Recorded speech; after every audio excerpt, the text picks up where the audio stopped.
Hey guys, welcome to my channel. My name is Melissa and this is my August wrap-up and September TBR.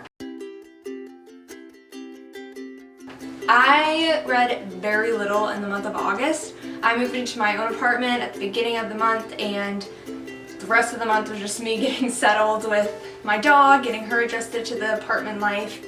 And so I had very little time for reading.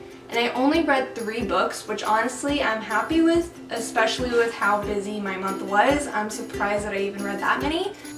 So the first book that I read for the month of August was A Court of Thorns and Roses by Sarah J. Maas. I finally read this book. I have seen so much talk about it on BookTube and Bookstagram, and it's been on my wish list for a long time, especially with it being sold as a Beauty and the Beast retelling. Beauty and the Beast is my favorite, and then with the remake coming out earlier this year, I've just been craving a Beauty and the Beast retelling, and this one completely came through. If you're not sure what this book is about, welcome to BookTube, because obviously you've just been introduced to it because this book has been talked about so much on this community. This is my rough synopsis. This book follows Feyre, and while she is out hunting, she kills a wolf. Later on, this fairy comes to her door and is like, "Oh my gosh, you killed a wolf, and that's my fairy brother." And so she ends up going with this fairy into the fairy world and paying off her debt.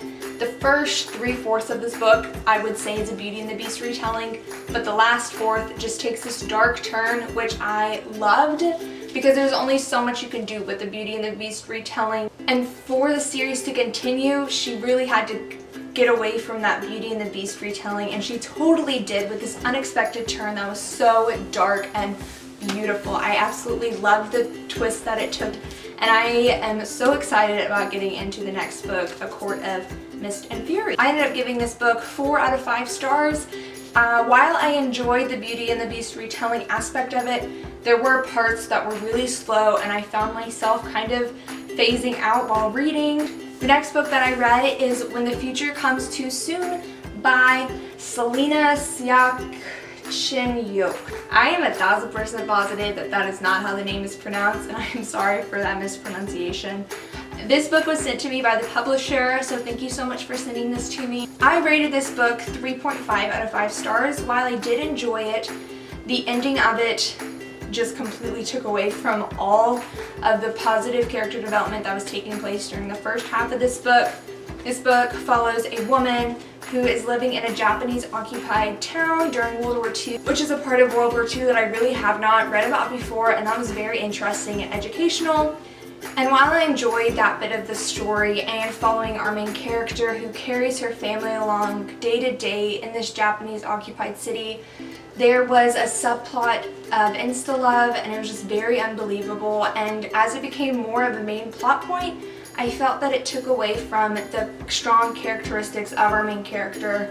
And with the ending, it just completely broke apart this strong character that I'd come to know and love from the beginning of this book, and that just really disappointed me, but I did enjoy the first half, so what are you gonna do? And the last book that I read this month just was a complete cover read, and it actually only took me about 2 days, which is pretty slow for most people, but it's really quick for me, and that is Words in Deep Blue by Kath Crowley.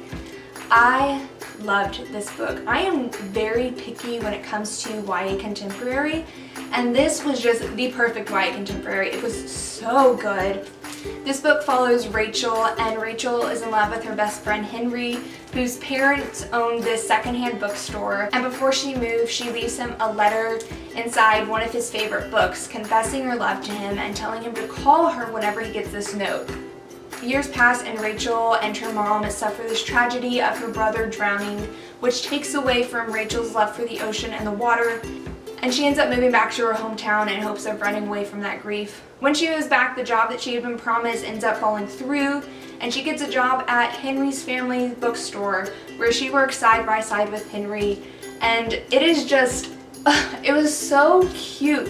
I absolutely loved the literature aspect of this book. It was so fun having this family that would relate any situation to a book that they had been reading, and the relationship between Henry and Rachel was just absolutely beautiful. I really appreciated that the conflict wasn't just swept under the rug, it was dealt with head on. when I feel like in most YA contemporaries, conflict is quickly rushed through and dealt with very fast, when in reality it is a slow process and forgiveness is something that is earned and not quickly given. So I felt like this book really did a great job dealing with that conflict between Rachel and Henry. If you're wanting a cute, quick YA contemporary, I highly recommend this one. And the whole secondhand bookstore background for this novel was so enjoyable. So yeah, highly recommend. I ended up giving this book 4.5 out of 5 stars. Now on to my September TBR. I am anticipating reading 5 books this month, which is kind of ambitious for me. I know it's pretty pathetic, but as I've said before, I'm a slow reader. Yes. So the first book I'm wanting to read this month, I'm actually currently listening to the audiobook for It by Stephen King in anticipation for the remake coming out in the beginning of this month. I have 10 hours left in this book, so I really should be finished with it before the movie comes out. It is a 47 minute, it's like a 47-hour audiobook. So I have listened to a good chunk of it, and so far I am completely enjoying it. I have not read a lot of Stephen King, which is super upsetting. I'm setting aside his books though for the month of October, and I'm dedicating that month to Stephen King because it has blown me away and it makes me really want to delve into the rest of his work. The next book I'm hoping to get to in the month of September is Because You Love to Hate Me, which is an anthology put together by Amory. This is a short story collection all about villains, and it's written by different YA authors who all got prompts from different booktubers, so that's pretty cool. I don't know, I am a huge fan of villains, and I absolutely love the idea of YA authors and booktubers coming together right now. They're over me. And I love the idea of YA authors and booktubers coming together to write short stories all centered around villains, so woohoo, we'll see. The next book is A Court of Mist and Fury by Sarah J. Maas. This is the next book in the Court something series. It's right after A Court of Thorns and Roses, which I have read last month. I love it when I use money as a bookmark. It is a pleasant surprise. I am thus far into it, enjoying it, loving it. It's huge though, very intimidating. I'm definitely loving this book so much more than ACOTAR, and as I said, I'm not that far into it, so my expectations are very high. Lastly, the 2 books that I'm wanting to read, I'm actually saving for when I go to the beach with my family at the end of this month, and those are Into the Water by Paula Hawkins and When Dimple Met Rishi by Sandhya Menon. These are 2 completely different books, but let me explain because there is a method to my madness, kind of.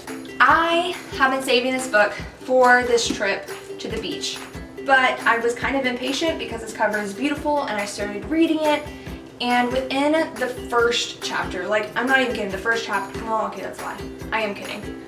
I got this far into it,